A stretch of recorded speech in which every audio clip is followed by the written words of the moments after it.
สบายดีทุกคนมื้อนี้มาเอาป่าหาหน่อไม้มาลินน้ำซาเจลเนาะมาลินน้ำหมูเอาเข้าป่ามาหาเลาะเบิ่งหน่อไม้สิได้หรือบ่สิได้พอแกงหรือบ่เนาะเอากระหาไปนี่แหละแดงน้อยๆก็แม่นได้เอาเบิดเลยเนาะแดงน้อยๆแน่ๆเอาเบิดไปปอกเอาบ้องมันเนาะมาหาหน่อไม้นำกันเด้อพ่อแม่พี่น้องมากับหมู่2 คนมากับสาวจิ๋วซาแนลมาหาหน่อไม้ไล่จ้าหาหน่อไม้ไล่ไปแกงเที่ยงเด้อมื้อนี้ทุกคนมาเบิ่งน้ำกันเนาะว่าสิได้หรือบ่ได้หน่อยสำได้ได้ลายสำได้เนาะตอนนี้เขาก็หามาสักพักเลยแต่ก็หาก็ได้หน่อไม้กำเดียวเนาะยังได้บ่ลายต้องไปหาอีกโอ้ทางกับค่อนข้างที่จำลำบากพี่แหละมาหาอยู่นักก่ออีกเนาะทุกคนอยู่บ้านเชาเจลพี่มาเด้อทุกคนมาหาหน่อไม้มาหาหน่อไม้มากินแกงหน่อไม้เด้อหน่อไม้กันเนาะพวกนี้พี่น้องเดี๋ยวเขาจะขึ้นไปหักเอาเนาะ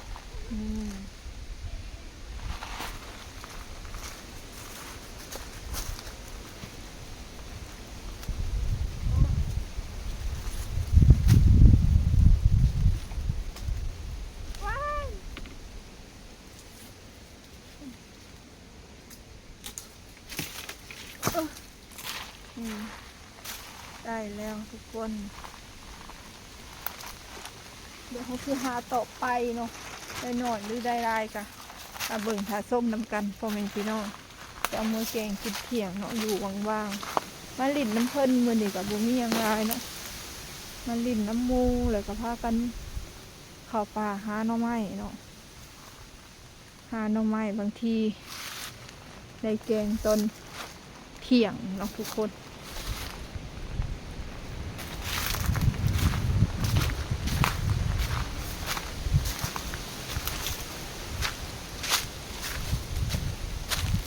คนแกงหน่อไม้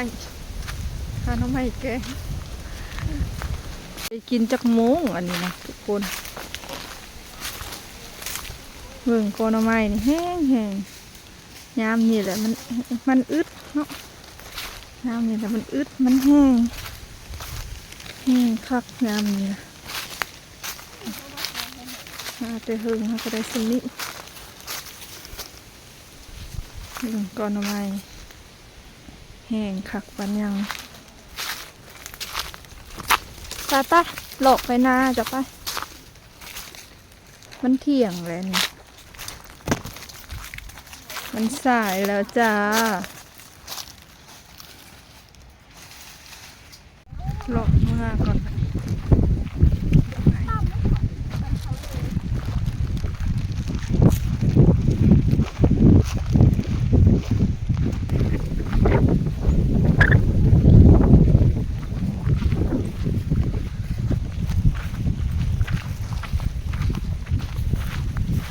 น้องเจ้าอยู่ใจก่อนเจ้าตึกป่าค่ะ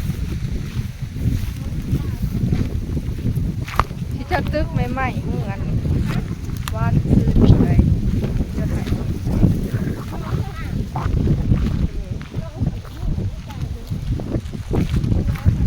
อันนี้ก็บกไว้อย่างนี้เนาะน้องเมื่อแล้วคอยพี่น้องได้วันนี้น้อยเดียว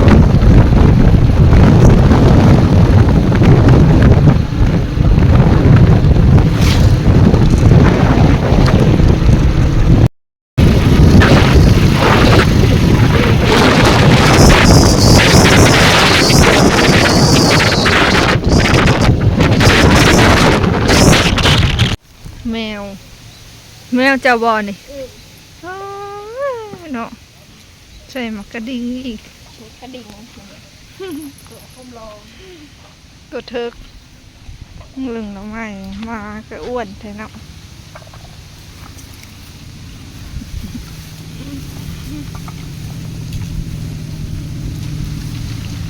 ทางมวลปอ อกหน่อไม้บัดนี้ ป้ากับแม่ถ้าเจียวนิดเดียวเองก็นอนไปหาหน่อไม้คือกันเอาไปปอกไปก่อนเดี๋ยวเขาจะมาปอกปืนใส่อีกเนาะเอาแต่ยาแต่บ่พ่อพี่น้องเพราะเขามีแต่แหนงแน่นอนเดียวฮะก็ได้กินน้ำละคืนเขาแน่เนาะจะมูดู ปอกหน่อไม้บัดนี้ ขางให้เราแล้วเนาะโอ้ หมากับแมวหยอกกันได้บ่แมวจะตัวเดียวนี่บ่หรือมีหลายตัว ตัวเดียวตัวเดียว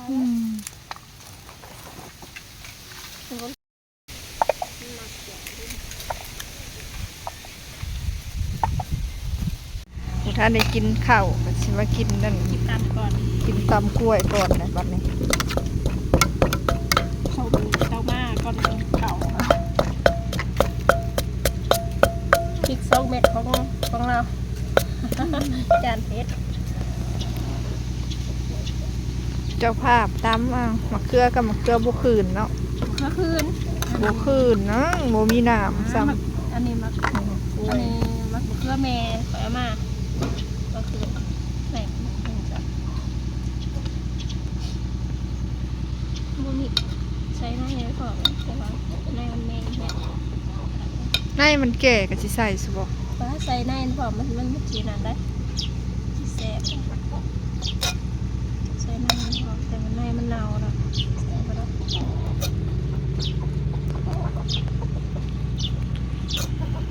หน่อไม้ของเฮาก็ต้มอยู่เนาะทุกคน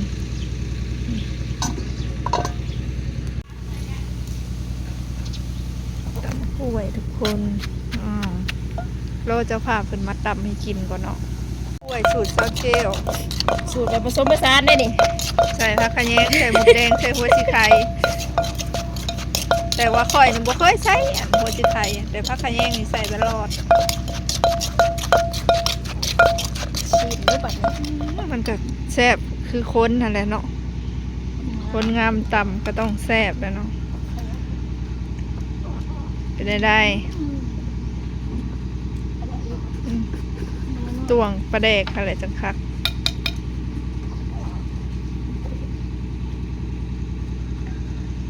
อร่อยมากบัดนี้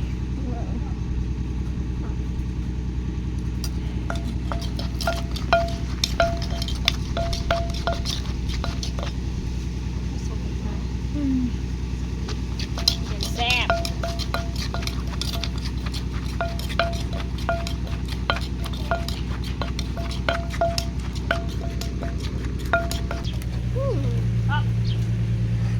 เด้อคน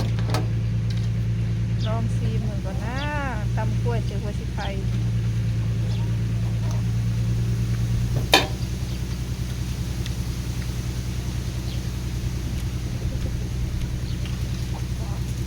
บ่หักกับมืออยู่เลยอะไรเด้อ แซ่บมือได้หอย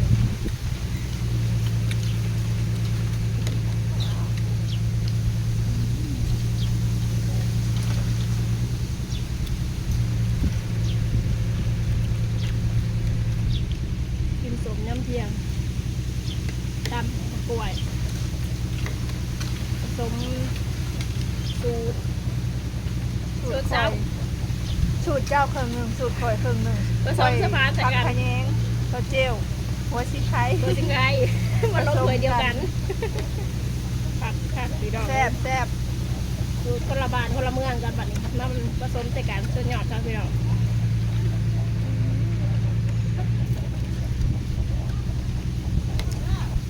ลงตัวกันผักเป็นน้ำจิ้มข้าวหมูจักถึงแซ่บ ไปไทย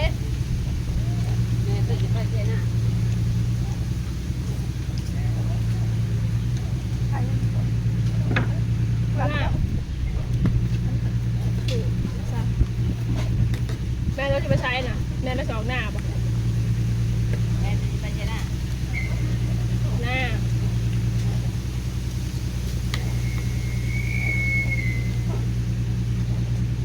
โอ้ยจืดจะย่าง มาแล้วทุกคน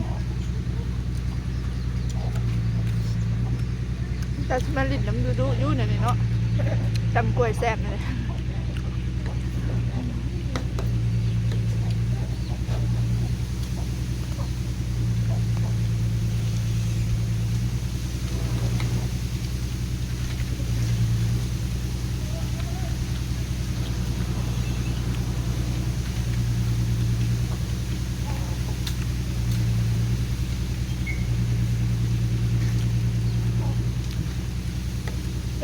ท่าไรแม่น่ะบ่แม่ ค่ะคุณแกงหน่อไม้หมดเวลากินแกงหน่อไม้แล้วพักกันจอง นี่นี่บ่สิเป็นบ่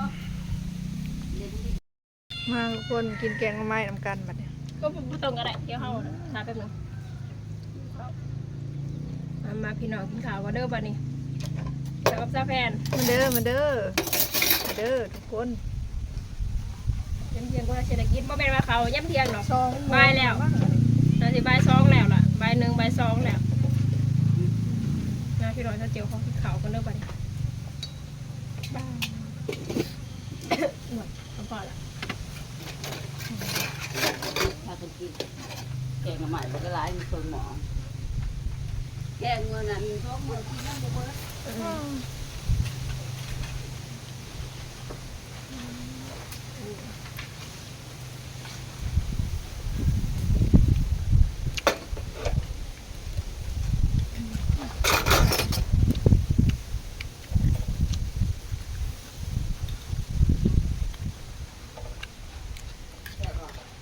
เป็นยังไง เป็นยัง เขาอีกอย่างหนึ่ง แซ่บ หวานน่ะเจ๋งหมาหมูมันอยากกิน ตอนของแซ่บนี่ นี่เอาโดนตาแดง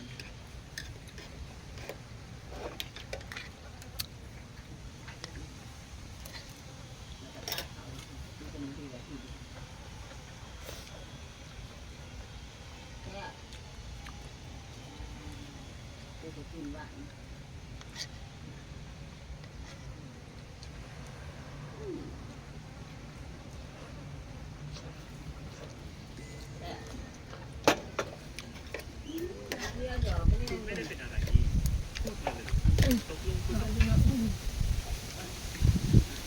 ลืมไป ดื้อได้อันนี้ได้มาแม่ดื้อได้อันนี้กินมันนี่มันหยอกหนา บ่ได้ซื้อเป็นกระดูกอ่อนมาใส่ นี่กินดีกว่านั่นแกะ หัวแสบอยู่แล้วเดี๋ยว กินแซ่บแล้วกินเบิดแล้ว โคโตกินข้าวกันเด้อพ่อแม่พี่น้องเนาะ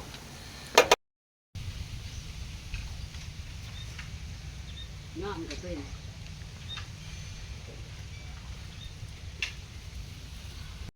น้องพ่อแม่พี่น้องสำหรับคลิปนี้ก็ขอจบคลิปไว้สินี้ก่อนเด้อคลิปหน้าพบกันใหม่ฝากทุกคนกดไลค์กดแชร์กดติดตามฝากบ่โฆษณานำเนาะคลิปหน้าพอกันใหม่จ้า